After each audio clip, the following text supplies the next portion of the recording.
Now hear this. God has no problem with your starting small, but He doesn't want you to remain small. God has no problem with your starting small, but He doesn't want you to remain small. That's why the Bible said in Job chapter 8 verse 7 that though thy beginning was small,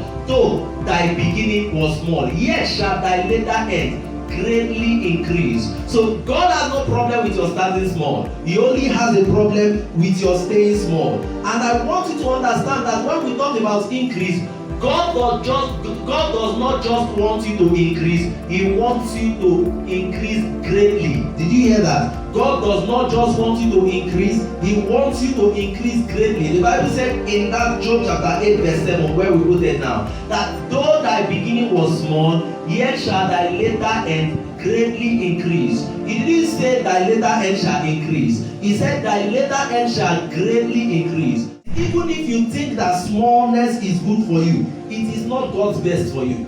Even if you think that that small place is good for you, maybe it is cozy, it is rosy, it is conveniencing, that is, it is convenient, it is comforting. No matter how beautiful it is still not God's best for you. Because an elephant cannot give birth to an ant. The baby of an elephant is bigger than the biggest ant. And you are a child of a great God, the great I am. Did you get that? He sits in the heavens and then He makes the earth His footstool. Now hear this. Look at this explanation, this analysis. When He is seated in heaven, the earth is His footstool. That is to say, His leg is touching the earth. So what happens when He stands up? It means His head will burst the roof of heaven, because His height is taller than height itself. That is the God you serve. So you cannot tell me that you are okay with being small. Smallness may be good for you in your own thinking, but it is not God's will for you. It is not God's best for you. Somebody say, I hear you. If you get too attached to a place, you may get detached from your destiny. They said the place where we dwell is too small for us.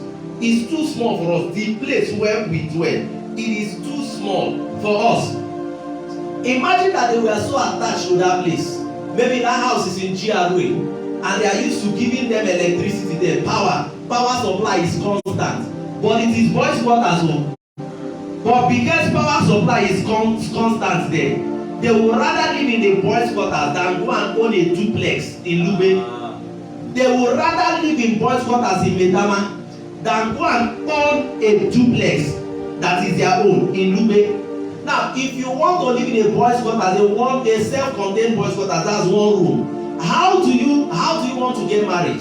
How do you want to have children? And even if you get married and have children, a child, how do you want to have more than one child in one room? So you can see that in relishing the comfort a small place gives to you, you can limit the expression of your potentials.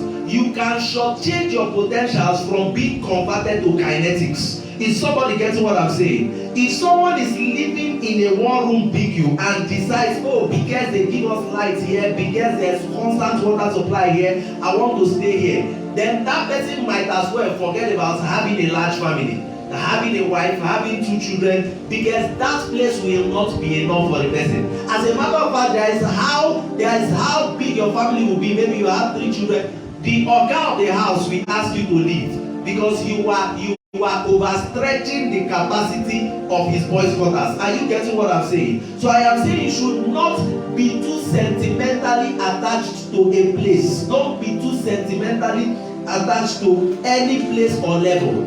Where you are is your choice. Even if it was not your choice to get there or to find yourself there, it is your choice to stay there. Yes, even if it was not your choice to get there or to go there or to find yourself there, it is your choice to stay there. Provided you're still there, it is your choice. So whatever situation you find yourself, if you don't like it, change it. Do you get the point? If you don't like it, change it. If the heat is too much, get out of the kitchen. Yes. If the shoe is pinching, wear palm sandals. Yes. You say you don't know how it is. I'm the one wearing the shoes. I know where it is pinching me. Remove that shoe and wear palm sandals and receive them. Why are are you there and you are complaining? It is your choice. Yes, you might have been born in a poor family. I understand that, and you do not have any responsibility in that regard. But then, to remain poor is now your choice, or to produce a poor family is your choice. How? Why did I say so? There are people who were born in poor families, even poorer than yours, and are rich today. So if they could change their fortunes, then it means you can also change your fortune. Make up your mind. Somebody say, I hear you.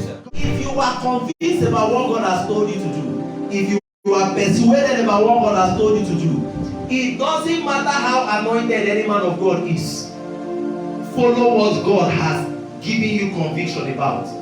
As a matter of fact, no matter how anointed any man of God is, whatever he says about your destiny should only be a confirmation of what God has told you, or is telling you, or will tell you. It should only be confirmatory. And that is it. No matter the status of that man of God. Some great men of God, though genuine, but have maybe inadvertently misled some innocent, unsuspecting, trusting young folks in the name of mentorship. And then they derailed and missed out on their destiny. And I'm not saying this to despise mentorship. I'm a product of mentorship and I'm still a part of it. Yes, I'm a mentee to some people, so I'm not despising it. But I'm saying as a mentee, if God has given you a specific word, it doesn't matter who says otherwise.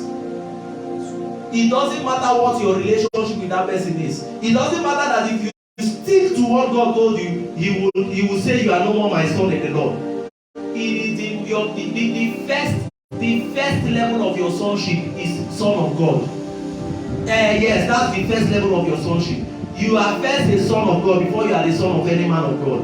And if the man of God feel you are not son enough, provided the God of the man has not refused you as a son, you are still a son. Say I hear.